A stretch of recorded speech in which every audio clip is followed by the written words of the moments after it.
আপনি কি কখনো ভেবেছেন কেন কিছু ছেলের পেছনে মেয়েরা পাগল থাকে আর কিছু ছেলে হাজার চেষ্টা করেও পাত্তা পায় না? আপনি হয়তো তাকে দামি গিফট দিচ্ছেন, রেস্টুরেন্টে খাওয়াচ্ছেন, ঘন্টার পর ঘন্টা টেক্সট করছেন, কিন্তু দিন শেষে সে আপনাকে বলছে you are just a good friend, বা আমি তোমাকে ওই নজরে দেখি না। কেন এমন হয় ভাই? সমস্যাটা আপনার চেহারায় নয়, আপনার পকেটের টাকায়ও নয়। সমস্যাটা হলো আপনি জানেন না মেয়েদের মনস্তত্ত্ব বা সাইকোলজি কিভাবে কাজ করে। আজকের ভিডিও টাইটেল দেখে হয়তো অনেকেই চমকে গেছেন। এই 3টি কাজ করুন, যে কোনো মেয়ে আপনার সাথে ডেট দিতে রাজি হবে। হ্যাঁ, ঠিকই শুনেছেন। তবে এখানে আমি কোনো সস্তা ট্রিক্স বা অশালীন কিছুর কথা বলছি না। আমি বলছি তার মন, তার সময়, তার লয়্যালটি এবং তার নিঃস্বার্থ ভালোবাসা দেওয়ার কথা। একজন মেয়ে তখনই আপনাকে তার সব কিছু উজাড় করে দিতে রাজি হবে যখন আপনি তার অবচেতন মনকে ছুঁতে পারবেন। আজ আমি আপনাদের সাথে এমন 3টি সাইকোলজিক্যাল এবং প্র্যাকটিক্যাল কাজের কথা শেয়ার করব, যেগুলো যদি আপনি আপনার ভিতরে আয়ত্ত করতে পারেন, তবে গ্যারান্টি দিচ্ছি মেয়েরা শুধু আপনাকে সম্মানই করবে না, বরং আপনার সাথে জীবন কাটাতেও রাজি হবে। তাই ভিডিওটি স্কিপ না করে একদম শেষ পর্যন্ত দেখুন, কারণ 3 নম্বর পয়েন্টটি সবচেয়ে বেশি গুরুত্বপূর্ণ এবং 99% ছেলে ওই জায়গায় ভুল করে। চলুন শুরু করা যাক। প্রথম যে কাজটির কথা আমি বলবো সেটি শুনতে খুব সাধারণ মনে হলেও এর ক্ষমতা মারাত্মক, আর সেটি হলো সক্রিয় শ্রবণ বা অ্যাক্টিভ লিসনিং এবং তার আবেগের মূল্যায়ন করা। বেশিরভাগ ছেলে কি করে জানেন? কোনো মেয়ে যখন তার সমস্যার কথা বলে তখন ছেলেরা সাথে সাথে হিরো সাজার চেষ্টা করে এবং সেই সমস্যার সমাধান দিতে শুরু করে। ধরুন, আপনার পছন্দের মেয়েটি আপনাকে ফোন করে বলল, আজ আমার বস অফিসে আমাকে সবার সামনে খুব বকা দিয়েছে, আমার আর এই চাকরিটা ভালো লাগছে না। একজন সাধারণ ছেলে সাথে সাথে বলবে, আরে ছাড়ো তো ওই চাকরি, কাল থেকেই আর যাওয়ার দরকার নেই, আমি তো আছি। অথবা বলবে, তুমি নিশ্চয়ই কোনো ভুল করেছিলে, তা না হলে বস বকবে কেন? ভাই, এখানেই আপনারা সবচেয়ে বড় ভুলটা করেন। মেয়েরা যখন কোনো সমস্যার কথা বলে তারা আপনার কাছে সমাধান চায় না, তারা চায় আপনি তার কথাটা মন দিয়ে শুনুন। সে চায় আপনি তার ফিলিংসটাকে বুঝুন। সঠিক উত্তরটা কি হওয়া উচিত ছিল? আপনি বলতে পারতেন, সিরিয়াসলি এটা তো খুব খারাপ হয়েছে, সবার সামনে বকাটা বসে ঠিক হয়নি, তোমার নিশ্চয়ই খুব খারাপ লেগেছে তাই না? তুমি এখন কেমন ফিল করছো? সাইকোলজি বলে মেয়েদের ব্রেন ইমোশন বা আবেগ দ্বারা বেশি চালিত হয়। তারা যখন তাদের ইমোশন শেয়ার করে এবং কেউ যখন সেটা মনোযোগ দিয়ে শোনে, তখন তাদের ব্রেনে অক্সিটোসিন নামক হরমোন রিলিজ হয়। একে বলা হয় লাভ হরমোন বা বন্ডিং হরমোন। আপনি যখন তাকে জাজ না করে, তাকে জ্ঞান না দিয়ে, শুধু তার কথাগুলো মন দিয়ে শোনেন এবং তার আবেগকে ভ্যালিডেশন দেন, অর্থাৎ বোঝান যে তার কষ্ট পাওয়াটা যৌক্তিক, তখন সে আপনার প্রতি মানসিকভাবে দুর্বল হতে শুরু করে। সে অবচেতনভাবেই ভাবতে শুরু করে, এই পৃথিবীতে অন্তত একজন মানুষ আছে যে আমাকে জাজ করে না, আমাকে বুঝে। আর যে মানুষটা তাকে সবচেয়ে বেশি বুঝে তাকেই সে তার মন দিতে রাজি হয়। এবার চলুন দ্বিতীয় পয়েন্টে যাই। এটি হলো আনশেকেবল কনফিডেন্স বা অটুট আত্মবিশ্বাসের সাথে নিজের দুর্বলতা প্রকাশের সাহস। মেয়েরা জন্মগতভাবেই এমন একজন পুরুষকে খোঁজে যে মানসিকভাবে শক্তিশালী। কিন্তু কনফিডেন্স মানে এই নয় যে আপনাকে জিমের বডি দেখিয়ে রাস্তায় মারামারি করতে হবে বা সবার সাথে রুড বিহেভ করতে হবে। রিয়েল কনফিডেন্স হলো আপনি কে, আপনার লক্ষ্য কী এবং আপনি কি চান সে সম্পর্কে আপনার স্পষ্ট ধারণা থাকা। যেমন ধরুন, আপনি তাকে ডেটে নিয়ে যেতে চান।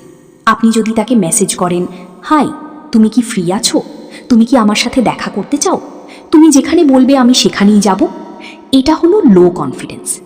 এর বদলে যদি আপনি বলেন, হাই এই শুক্রবার বিকেলে আমি ওই নতুন ক্যাফেতে যাচ্ছি কফি খেতে, তুমিও চলো, আমাদের আড্ডাটা দারুণ জমবে, এটা হলো কনফিডেন্স। এখানে আপনি তাকে অপশন দিচ্ছেন কিন্তু লিডও নিচ্ছেন। মেয়েরা লিডারশিপ পছন্দ করে। কিন্তু শুধু কনফিডেন্স থাকলেই হবে না, এর সাথে মেশাতে হবে আপনার ভালনারেবিলিটি বা দুর্বলতা। হ্যাঁ, আপনি ঠিকই শুনেছেন।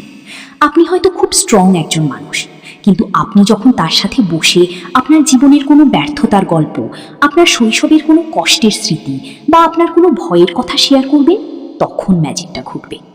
সাইকোলজিতে একে বলা হয় দ্য অ্যালফা বিটা কন্ট্রাস্ট।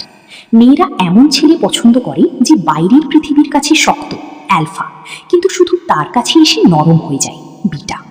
যখন আপনি আপনার দুর্বলতা বা পার্সোনাল ইমোশন তার সাথে শেয়ার করেন, তখন সে ফিল করে যে সে আপনার জীবনের স্পেশাল কেউ। সে ভাবে এই শক্ত মানুষটা শুধু আমার সামনেই তার ইমোশন প্রকাশ করে, তার মানে আমি তার কাছে কতটা দামি। এই কন্ট্রাস্টটা মেয়েদেরকে আপনার প্রতি পাগলের মতো অ্যাট্রাক্ট করে। এবার আসছি সবচেয়ে গুরুত্বপূর্ণ পয়েন্টে, যেটির কথা আমি ভিডিওর শুরুতে বলেছিলাম। 3 নম্বর পয়েন্টটি হলো তার জন্য একটি নিরাপদ আশ্রয় বা সেফ স্পেস তৈরি করা এবং তার সীমানাকে সম্মান করা। আজকের দিনে একটি মেয়ে যখন ঘরের বাইরে বের হয় বা সোশ্যাল মিডিয়ায় থাকে, তাকে প্রতিনিয়ত অসংখ্য ছেলের লোলুপ দৃষ্টি এবং ইনবক্সে নোংরা মেসেজের শিকার হতে হয়। মেয়েরা সারাক্ষণ একটা ডিফেন্সিভ মোডে থাকে। এই পরিস্থিতিতে আপনি যদি তাকে বোঝাতে পারেন যে আপনার কাছে সে 100% নিরাপদ, তবে সে নিজে থেকেই আপনার কাছে ধরা দেবে। কিভাবে এই সেফ স্পেস তৈরি করবেন? খুব সহজ। তাকে কোনো কিছুর জন্য প্রেশার বা চাপ দেবেন না। সম্পর্কের শুরুর দিকে শারীরিক ঘনিষ্ঠতা বা ফিজিক্যাল টাচের জন্য কখনোই তাড়াহুড়ো করবেন না।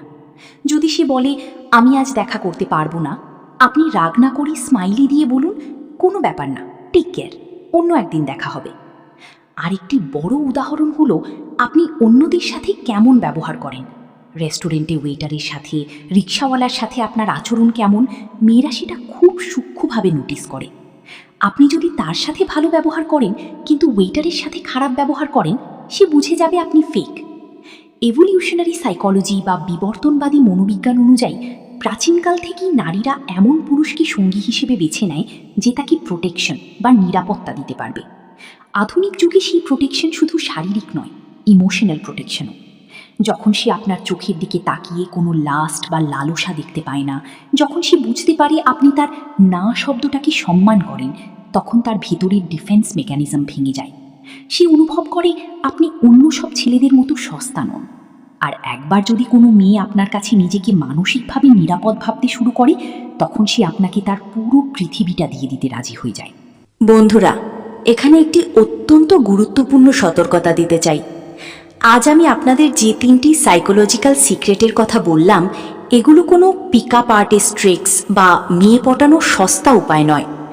দয়া করে এগুলো ব্যবহার করে কারো সাথে প্রতারণা করবেন না বা কাউকে ম্যানিপুলেট করার চেষ্টা করবেন না, কারণ মেয়েরা জন্মগতভাবেই সিক্সথ সেন্সের অধিকারী হয়। আপনি যদি মন থেকে এই কাজগুলো না করে শুধু তাকে ভোগ করার জন্য ফেক অভিনয় করেন, তবে আজ হোক বা কাল সে ঠিকই ধরে ফেলবে। আর একবার বিশ্বাস ভেঙে গেলে তার কখনো জোড়া লাগবে না। তাই নিজের চরিত্রকে সুন্দর করুন, নিজের পার্সোনালিটি ডেভেলপ করুন এবং একজন সত্যিকারের ভালো মানুষ হন। আপনি যখন ভেতর থেকে জেনুইন হবেন, তখন মেয়েরা এমনিতেই আপনার প্রতি আকৃষ্ট হবে। তো বন্ধুরা, এই ছিল সেই 3টি কাজ: অ্যাক্টিভ লিসেনিং, আত্মবিশ্বাস ও দুর্বলতার সঠিক ব্যালেন্স এবং সেফ স্পেস তৈরি করা। আপনি যদি সত্যিই এই গুণগুলো নিজের ভেতরে ধারণ করতে পারেন, তবে আমি কথা দিচ্ছি আপনার স্বপ্নের মানুষটি আপনাকে তার মন, সময় এবং ভালোবাসা দিতে 1 সেকেন্ডও দ্বিধা করবে না। ভিডিওর কোন পয়েন্টটি আপনার সবচেয়ে বেশি ভালো লেগেছে বা আপনি এর আগে কোন ভুলটি করছিলেন, আমাকে অবশ্যই নিচে কমেন্ট করে জানান। আমি আপনাদের প্রতিটি কমেন্ট পড়ি। যদি ভিডিওটি একটুও হেল্পফুল মনে হয়, তবে একটি লাইক দিয়ে দিন, কারণ আপনার একটি লাইক আমাকে এমন আরও ইনফরমেটিভ ভিডিও বানাতে উৎসাহ দেয়।